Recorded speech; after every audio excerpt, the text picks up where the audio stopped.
Hello everyone, welcome back. आज हम discuss करेंगे लास्ट टॉपिक लर्निंग का। हमने थ्योरीज इसमें कंप्लीट की है। लर्निंग की जितनी थ्योरीज है वो हमने इससे पहले डिस्कस कर चुके हैं लर्निंग की वीडियोस में। अगर आपने वीडियोस नहीं देखी तो वो जरूर देखे। इससे पहले हमने ब्लूम्स टैक्सोनॉमी की थी। ठीक, क्लासिफिकेशन कैसे होती है लर्निंग ऑब्जेक्टिव्स की, वो बहुत इंपॉर्टेंट टॉपिक है। अगर आपने अभी तक वो नहीं देखा तो उस टॉपिक को जरूर देखें। ठीक, सीडीपी की प्लेलिस्ट में आपको मिल जाएगा। ठीक है। और आज हम देखो, आज ये लास्ट टॉपिक करके हम इस लर्निंग के पूरे टॉपिक लर्निंग को हम कंप्लीट करेंगे। ठीक, ये हम एक कह लो कि कंक्लूड कर रहे हैं कि लर्निंग को क्या क्या चीजें अफेक्ट कर सकती हैं। एक बच्चे में अगर लर्निंग हो रही है तो उसको और क्या क्या चीजें उसको अफेक्ट कर सकती है। कोई बच्चा कोई सीख रहा है तो उसके कौन कौन सी चीजें उसकी उस चीज में हिंड्रेंस या रुकावट बन सकती है।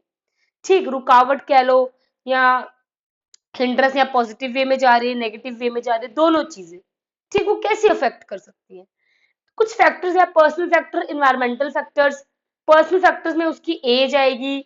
ठीक है, एज मतलब कि उस बच्चे की मैच्योरिटी आ जाएगी। अब ऐसा तो नहीं है कि बच्चे की एज छोटी है और उसे हम ज्यादा सिखा रहे हैं, उसको हम उससे ज्यादा की चीजें सिखाने की कोशिश कर रहे हैं, उसकी एज से ज्यादा जो चीजें हैं उसको हम सिखा रहे हैं। ऐसे तो नहीं ना हो सकता। बच्चे की लर्निंग कब होगी? बच्चे की लर्निंग तब होगी जब वो अप्रोप्रिएट एज में अपने अकॉर्डिंग जितनी उसकी मैच्योरिटी अभी हुई है। ठीक है, अभी एक स्कूल का बच्चा है, उसको हम अब एडोलसेंस या उसको ज्यादा लेवल की चीजें नहीं ना सिखा सकते। जिस क्लास में है उससे ज्यादा क्लासेस की चीज उसको नहीं ना सिखा सकते। उसका मैच्योरिटी लेवल उतना ही है। समझ रहे हो ना? तो एज बहुत बड़ा फैक्टर है बच्चे की लर्निंग कैसे जाएगी। ठीक। Second, sex of the baby, मतलब वो बच्चा मेल है कि फीमेल है। ठीक, गर्ल है कि बॉय है, मतलब अपने अपने तरीके से दोनों में लर्निंग होती है, तो सेक्स भी एक फैक्टर है। ठीक, इंटेलिजेंस बच्चे का, आईक्यू कितना है। देखो, ज्यादा आईक्यू वाले होंगे अच्छे से समझ पाएंगे, जल्दी समझ पाएंगे। कम आईक्यू वाले होंगे टाइम लेंगे सीखने में, बट सीखेंगे तो वो भी। सीखना तो सबने ही है, लर्निंग तो सबकी हो रही है, बट क्या हो रहा है वो थोड़ा टाइम लेंगे। ठीक, अपने आईक्यू के हिसाब से थोड़ा टाइम लेंगे, बट सीखेंगे वो भी। तो टीचर का काम है कि बैलेंस बना के चलना है। जो सीख पा रहे हैं जल्दी उनको भी साथ में हैंडल करना है, और जो नहीं सीख पा रहे उनको भी मैनेज करना है। ठीक, अगर कोई बच्चा देखो, अब क्लास में इंडिविजुअल डिफरेंस, ये इंडिविजुअल डिफरेंस की बात भी हो रही है इसमें। इंडिविजुअल डिफरेंस भी मैटर करता है। ठीक, कि लर्निंग कैसी हो रही है, क्योंकि सबके अपने अपने तरीके। हम कह सकते हैं ना कि लर्निंग स्टाइल्स भी बच्चे के अलग अलग हो सकते हैं। लर्निंग स्टाइल्स बच्चे की अलग अलग है। अपने अपने तरीकों से बच्चे सीखते हैं, अपने अपने तरीके होते हैं। जैसे हमने डिस्कस किया था, कुछ देख के सीखते हैं, कुछ पढ़ के सीखते हैं, कुछ वीडियोस के थ्रू सीखते हैं। अपने अपने तरीके हैं, लर्निंग स्टाइल होते हैं बच्चे के। इंटेलिजेंस आईक्यू अलग होता है, कुछ जल्दी सीख जाते हैं, कुछ थोड़ा टाइम लेते हैं। टीचर को समझना है कि कैसे उसमें बैलेंस रखना है। ठीक, जो जल्दी समझ पा रहे हैं उनको, अगर वो ज्यादा हाइपर एक्टिव बच्चे हैं, उन्हें उस तरह इन्वॉल्व करना है कि उनकी एनर्जी अच्छे से यूटिलाइज हो जाए। जो कम सीख रहे हैं उन पे ज्यादा टेंशन देनी है। ठीक, ये चीजें हैं, ये कुछ फैक्टर्स हैं। मोटिवेशन, बच्चा अंदर से मोटिवेटेड है भी है कि नहीं, उसके अंदर रेडीनेस टू लर्न है भी कि नहीं, वो रेडी है भी लर्निंग के लिए कि नहीं, ये भी देखना है।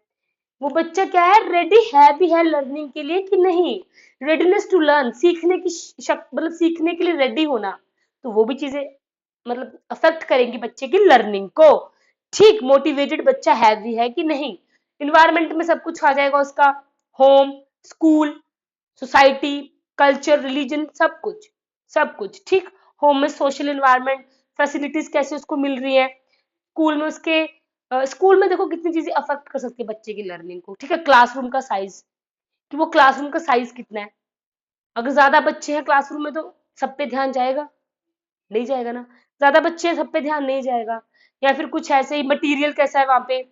ठीक है, इंफ्रास्ट्रक्चर हो गया, करिकुलम हो गया स्कूल का, टीचर, ठीक, पूरा स्कूल का इन्वायरमेंट, वो सब आ जाएगा। उसके मेथड्स कौन से टीचर यूज कर रहा है, या उसका करिकुलम कैसे जा रहा है, वहां पे को करिकुलर एक्टिविटीज हो रही है कि नहीं, वो सब बच्चे की लर्निंग को अफेक्ट करता है। ठीक, होम में सब कुछ, सोशल इन्वायरमेंट आसपास का उसका सब कुछ जितना भी आ जाएगा वो सब उसके होम में आ जाएगा। ठीक, ये सब क्या आएगा उसका, इन्वायरमेंटल फैक्टर्स। तो ये कुछ फैक्टर्स हैं जो बच्चे की लर्निंग को डायरेक्टली इन्फ्लुएंस करते हैं। ठीक है, इन सब चीजों से बच्चा डायरेक्टली इन्फ्लुएंस होता है। ठीक है, तो ये थी छोटी सी वीडियो थी, बट आपको ये चीज समझनी है कि लर्निंग बच्चे में किस किस तरीके से अफेक्ट हो सकती है। ठीक है, मतलब सिंपल सी चीज है, जो चीजें हम जितना जिस चीज से बच्चे की लर्निंग अफेक्ट हो रही है उस चीज पे हमने फोकस करना है। अगर बच्चा कुछ चीज नहीं सीख पा रहा, देखो लर्निंग प्रॉब्लम्स होती हैं बच्चों को, ठीक है, लर्निंग डिसेबिलिटीज होती हैं, वो भी हम पढ़ने वाले हैं। लर्निंग डिसेबिलिटीज होती है बच्चों को, कुछ प्रॉब्लम भी हो सकती है, उस चीज को हमने डिटेक्ट करना है, डायग्नोस करना है। ठीक, जरूरी नहीं है कि वो बच्चा जस्ट मतलब वो अपने किसी एक नेचर की वजह से, क्या पता उसकी कोई मेंटल प्रॉब्लम की वजह से वो नहीं सीख पा रहा है। ठीक, तो वो हमें डायग्नोस करना टीचर का काम ही है। ठीक है, तो ये थी आज की वीडियो, बहुत छोटी सी, और लास्ट वीडियो रहेगी लर्निंग पे। इसके बाद हम देखेंगे मोटिवेशन, स्टार्ट करते हैं। मोटिवेशन टॉपिक बहुत छोटा है, जिसमें हमारी एक दो थ्योरीज आएंगी और उसे भी कंप्लीट करके देन नेक्स्ट टॉपिक करेंगे। आई होप आपको ये वीडियो समझ आ चुकी है। इन केस इसमें कोई टॉपिक है, डाउट है इस टॉपिक में अगर आपको, या फिर इससे रिलेटेड जितने भी वीडियोस मैंने बनाई है, अगर किसमें भी लर्निंग थ्योरीज में भी किसी में आपको डाउट है तो कमेंट करें। Thank you so much.